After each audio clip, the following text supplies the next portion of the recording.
이사야서 말씀 계속 보고 계십니다. 어떠십니까? 너무 어렵지 않으십니까? 이사야서는 대선지서기 때문에 저희들이 좀 목회자인 저도 이 책을 참조하거나 또 이런 역사적인 문헌들을 참조하지 않고서는 쉽게 해석하기는 어려운 그런 책입니다. 여러분들과 저와의 다른 점이 있다면 저는 학교에서 어떤 부분을 펼쳐야 될지를 배웠다는 것입니다. 어떤 책을 봐야 하는지, 어떤 문헌을 봐야 하는지 정도를 조금 더 알고 있을 뿐, 이 이사야서 전체에 나오는 역사적 배경이나 이런 부분들을 하나하나 낱낱이 기억하고 있는 것이 아닙니다. 그래서 이런 걸 생각하면서 저도 성도님들이 이걸 보실 때 굉장히 쉽지 않으시겠다. 그래서 보통 이사야서를 기억하는 부분들은 대표적인 구절들이죠. 이사야서 40장에 있는 두려워 말라 이런 위로의 말씀들, 61장에 있는 일어나라 빛을 발하라 빛이 내 위에 임하였으니 이런 열방의 빛에 대한 말씀들, 그리고 6장의 대표적인 우리 예수 그리스도를 예표하는 그 이름을 임마누엘이라 하라. 이렇게 이사야서 하면은 저희들이 기억하고 있는 것들이 전체적인 내용이 아니고 그 어떤 우리들이 이렇게 쉽게 들을 수 있는 설교에 인용이 되는 그런 구절들인 것 같습니다. 오늘 제가 하나님이 저 3시에 깨워주셨습니다. 어제 말씀 준비 이렇게 하고 잤는데 부족했나 봅니다. 좀 더 하라 그러셨는지 옆에서 아기가 소리를 확 지르는 바람에 제가 깨버렸는데, 보통 다시 잠이 드는데 오늘은 잠이 안 와서 주님이 좀 더 준비하라고 하시나 보다 그러고 일찌감치 씻고 또 일찌감치 사무실에 나와가지고 계속 이렇게 말씀을 보다 보니까 이 역사적인 배경에 대해서 우리 성도님들께 좀 말씀을 드리면서 가면 좋겠다 생각에 열심히 한 1시간 정도 제가 또 지금 이 새벽에 공부를 하고 나왔습니다. 한번 들어보시기 바랍니다. 먼저는 이 오늘 본문이 시작하는 21절부터 23절까지의 말씀은 제가 지난 토요일에 설교 말씀 드릴 때 이사야서는 그냥 조금 쉽게 생각하면 연애 편지라고 생각하시면 된다 그랬습니다. 이런 장구한 이런 연애 편지가 있나 생각하실 수 있는데, 이사야서를 딱 반으로 잘라서 1장부터 39장까지 그리고 40장부터 끝장까지 이렇게 보시면 전반부인 1장부터 39장까지는 말씀드렸던 것처럼 하나님이 어떤 그 연애하는, 지금 여기에 대상은 이스라엘이겠죠. 어떻게 나한테 그럴 수가 있느냐, 좀 속된 말로 하면 어떻게 바람을 필 수 있느냐, 나를 냅두고 어떻게 다른 사람을 볼 수 있느냐. 그러니까 하나님이 그런 식으로 질투하시면서 이 굉장히 화난 심경을 토로하시는 거예요. 그래서 너희들에게 이런 일들이 있을 거야, 너희들 나한테 돌아오지 않으면 이런 일들이 있을 거야 라고 말씀하시면 경고하세요.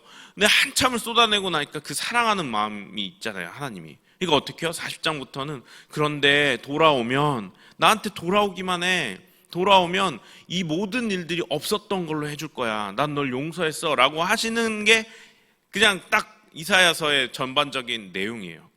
그래서 오늘 말씀 시작도 그렇게 시작하죠. 야곱아 이스라엘아 이 일을 기억하라, 너는 내 종이다 라고 말씀하시면서, 여기서 말씀하시는 것은 이스라엘아 너는 나에게 잊혀지지 아니하리라. 조금 애절하게 말해볼까요? 야, 내가 널 어떻게 잊어? 라고 말씀하시는 거예요. 사랑하는 연인들 사이에도 이런 말이 오갈 정도면 굉장히 진한 사이죠. 근데 하나님께서 야, 나 너 못 잊어. 그러니까 어떻게 하세요? 내게로 돌아와, 나한테 와. 그리고 나서 다음에 하시는 말씀이 그 전에 하시는 말씀이 내 허물을 빽빽한 구름같이 내 죄를 안개같이 없게 할게. 그러니까 여기 허물하고 죄가 나오죠. 그러니까 이스라엘이 하나님께 지은 허물과 죄는 무엇이냐면, 마땅히 하나님만 바라봐야 할 백성이 하나님을 바라보지 않고 하나님 아닌 다른 것들을 의지하고 또 다른 나라의 신들을 경배하며 살았던 일들, 하나님 말씀을 듣지 않았던 것들, 그런 죄와 허물들을 하나님 뭐라 하세요? 야, 없었던 일로 해줄게. 그러면서 내가 널 이미 구속했어, 이미 너의 죄를 내가 다 사했어, 다 용서했으니까 뭐라고 하시는 거예요? 돌아만 와, 오기만 해, 나한테 말씀하시는 거예요. 그만큼 이스라엘 백성들을 사랑하시는 거죠. 그래서 오늘 이 앞부분 한 2-3절 말씀에 하나님의 그 진한 사랑, 이스라엘을 얼마나 사랑하셨구나라는 것을 조금 느낄 수 있는 그런 부분이었습니다. 기억하시기 바랍니다. 하나님이 오늘 딱 2마디 하셨어요, 이스라엘한테. 첫 번째가 내가 널 어떻게 잊어. 두 번째가 그러니까 나한테 돌아와. 다 용서해 줄게. 라고 말씀하시는 거예요. 이러한 자비들은 사실 이제 이 시대를 사는 우리 모든 그리스도인들 혹은 그리스도인이 아니더라도 하나님을 모르는 모든 사람에게 열려 있는 것입니다. 하나님께 오기만 하면, 하나님을 믿기만 하면 그러한 모든 죄는 예수 그리스도의 보혈로 사함 받아지고 하나님의 그 진한 사랑을 받는 존재로 거듭나게 되는 것이죠. 오늘 공부한 부분은 여기가 아닙니다. 여기는 어제 밤에 정리를 해놓고 잔 부분입니다. 오늘 공부한 부분은 45장에 나오는 이 고레스 이야기예요. 그래서 이걸 좀 살펴보면서 막 여기저기 여러 군데 막 부분적으로 써놔가지고 복잡하지만 한번 살펴보겠습니다. 여러분, 여기 45장에 나오는 이 말씀은요, 아직 일어나지 않은 일인데요, 150년 후에 있을 일에 대해서 이사야 선지자를 통해 하나님이 예언하셨는데 되게 독특한 게 있어요. 그게 뭐냐면 아직 태어나지도 않은 사람 이름을 불러버립니다. 이 고레스라는 이름 들어는 보셨죠? 바사왕 고레스예요. 페르시아 왕 고레스인데, 페르시아 왕 고레스는 요 한 100년 있다 태어나요. 근데 태어나기도 전에 하나님이 고레스라고 이름을 명해버리시는데, 여러분 이사야 입장에서 어땠겠습니까? 한번 입장을 바꿔 생각해봤어요. 제가 이사야인데 하나님이 말씀을 전하라 그래갖고 막 이렇게 전해요. 근데 갑자기 고레스에 대해서 말씀하시는데 이사야 그러지 않아요. 고레스가 누구야? 우리 이스라엘 사람인가?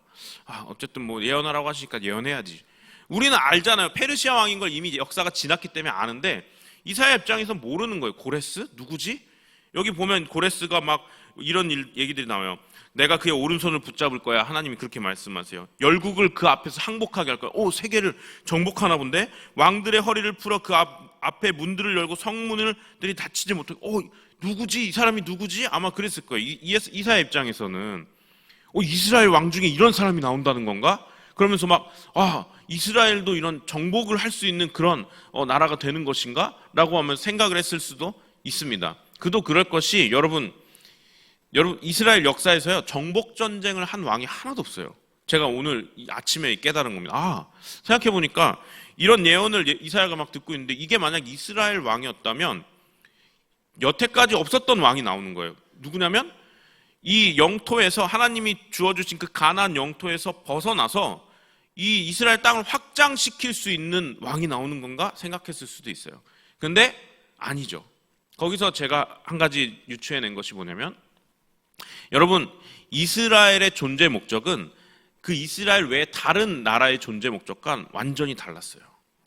여러분 이스라엘 외에 다른 나라들은 이때 당시에, 지금이야 저희들 영토 전쟁 안 하잖아요.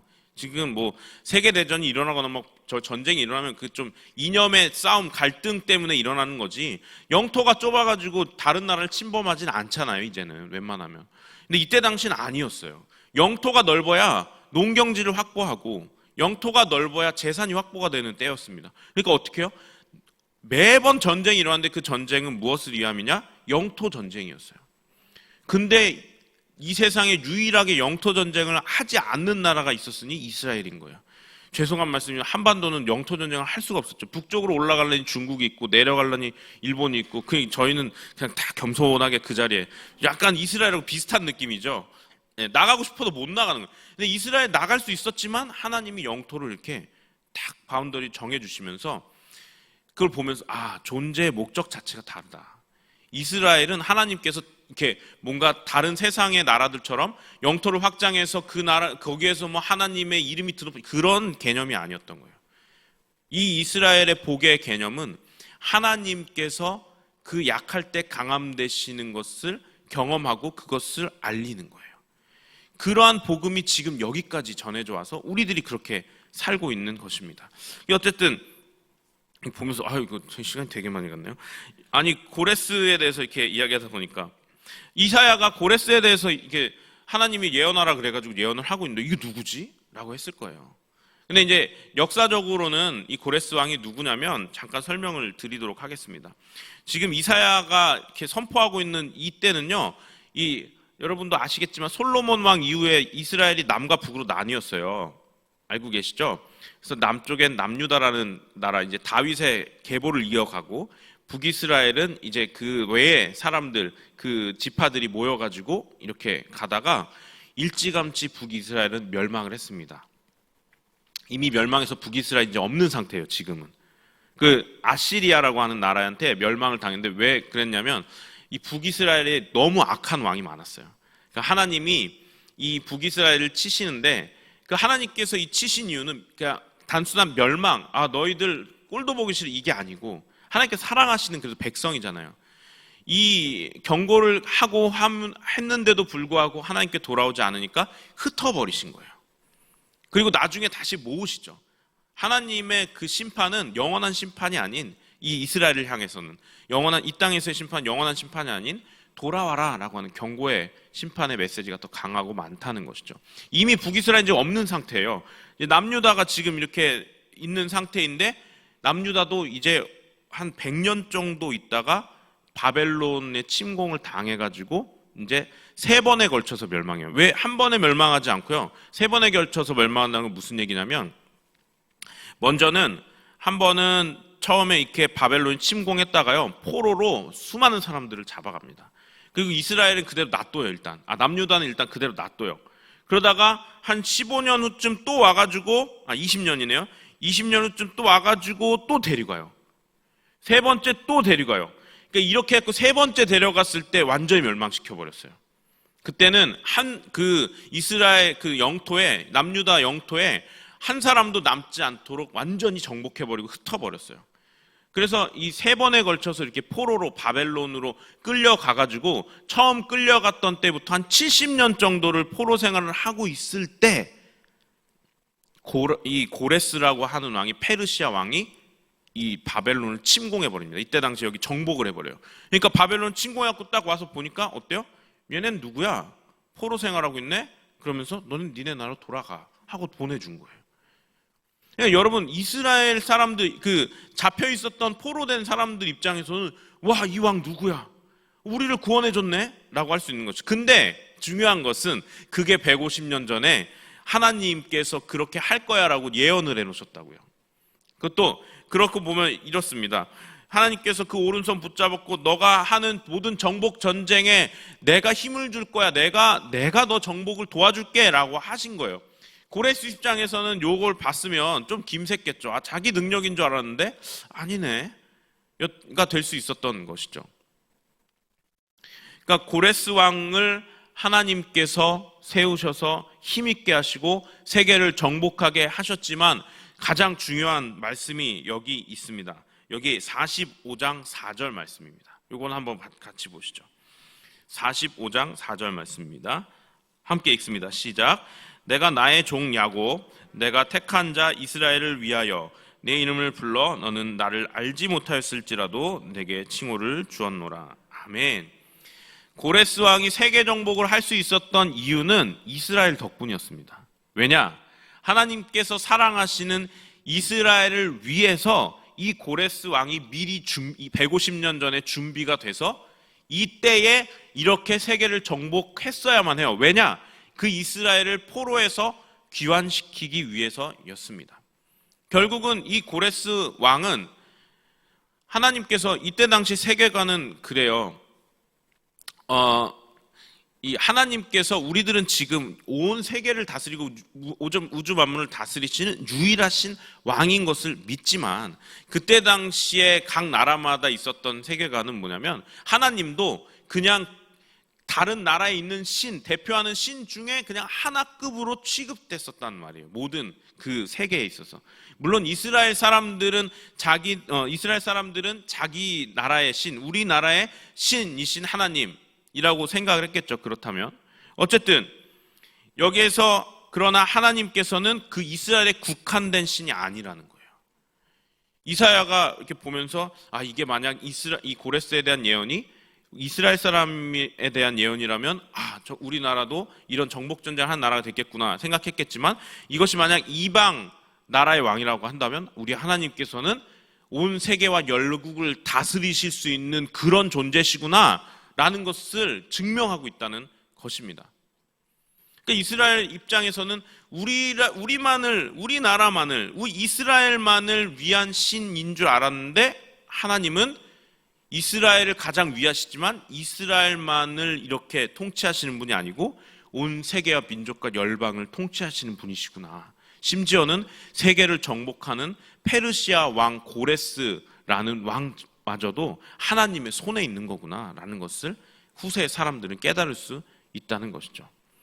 이 이사야서를 만약에 이 바벨론 포로에서 그 고레스 왕 때 이 포로에서 돌아온 사람들이 만약에 이 구절을 봤다면 그 마음이 어땠을까요? 150년 전에 하나님께서 이미 예언해 놓으신 걸 성취하셨구나. 막 온몸에 전율이 흘렀겠죠. 우리 하나님은 온 세계와 열방, 특별히 이 세계 정복을 할 수 있는 왕조차도 다스리시는 그런 엄청난 분이시구나. 그래서 제가 오늘 아침에 찬송 준비한 게 하늘에 가득 찬 영광의 하나님이었습니다.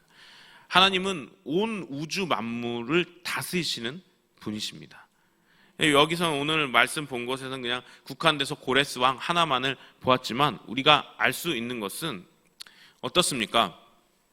국제 정세가 어떻습니까? 저는 아직도 우리 하나님께서 온 세계와 만물을 열방을 다스리시는 주권자라고 믿습니다. 아멘이십니까? 우리가 볼 때는 전 세계 그리고 우리나라 대한민국이 하나님의 방법대로 이렇게 이끌려가지 않는 것처럼 보입니다. 맞아요. 제가 봐도 그렇습니다. 그렇지만 그 위에서 이 공중권세 잡은 자가 있어요. 공중권세 잡은 자들이 사실 지금 이 땅을 통치하는 것처럼 보이지만 그 공중권세 잡은 자 위에서 그 모든 것들을 보고 계시는 분이 계세요. 그리고 그 모든 것들을 정리하시고 그 모든 것들을 그래도 통치하시고 통제하시는 분이 계십니다. 그분이 바로 우리 여호와 하나님이시라는 것입니다. 우리가 이 땅을 살아갈 때 참 답답한 일이 많습니다. 이 국제 정세를 보고 정치판을 보고 막 정말 마음에 드는 사람이 하나도 없어요. 대통령 다음에 누구 뽑아야 됩니까? 고민이 너무 됩니다. 그렇지만 사람이 누가 세워지느냐도 중요하지만 그 뒤에 보이지 않으시지만 지금도 온 세계 만물 열방을 주관하시고 다스리시는 분이 하나님이라는 것을 믿는 우리 그리스도인들이 기도하면 누가 통치자로 세워지든지 하나님의 일은 계속해서 이루어져 가는 것입니다. 우리가 볼 수 있던 볼 수 없던 하나님은 그렇게 가시는 것이죠. 오늘 말씀에 고레스 왕이 하나님의 손에 온전히 붙들려서 하나님께서 하려고 하시던 대로 이루어진 도구로 사용되었던 것처럼 우리들은 알지 못하는 이 국제 정세나 그리고 우리 이면에 보이지 않는 모든 것들을 이미 우리 하나님께서는 다스리고 계신다는 것입니다. 그래서 우리가 이 땅 살아가실 때 정말 말세다, 참 너무 악하다라고 생각이 되지만 그럼에도 불구하고 우리 하나님께서는 살아하셔서 역사하고 계시다는 것을 믿음으로 우리들 붙잡고 기도하며 그리고 하나님을 기다리며 그렇게 살아가시는 우리 성도님들 되시기를 주님의 이름으로 축원합니다. 기도하겠습니다. 하나님, 이사야서를 살펴보며 150년 후에 아직 태어나지도 않은 왕의 이름을 부르시며 내가 세웠다, 나의 도구다라고 말씀하셨고 그대로 이루시고 그리고 또 그러한 역사를 이스라엘을 해방하는데 포로에서 돌아오게 하는데 사용하신 주님을 기억합니다. 하나님, 지금 이 시대를 보면 답답하기 그지 없습니다. 하나님께서 하나님의 뜻이 과연 이 온 세계에 있는가라는 의문이 들 정도입니다. 하지만 그 위에서 공중권세 잡은 자 위에서 이 땅을 이미 통치하고 계시는 주님을 바라봅니다. 우리 생각에는 아닌 것 같아도 하나님께서는 여전히 우리를 다스리고 계시는 분이십니다. 하나님, 구름 뒤에 해가 있어 해가 보이지 않더라도 해는 분명히 있는 것처럼 하나님께서도 지금 이 시간 이 역사를 다스리시는 분이신 것을 믿습니다. 하나님, 우리 믿는 사람들이 그러한 하나님을 믿고 계속해서 기도하며 주님의 뜻이 하늘에서 이루어진 것처럼 땅에서도 이루어지도록 우리들이 날마다 기도하며 나아가는 우리 성도님들에게 인도하여 주시옵소서. 예수님의 이름으로 기도합니다. 아멘.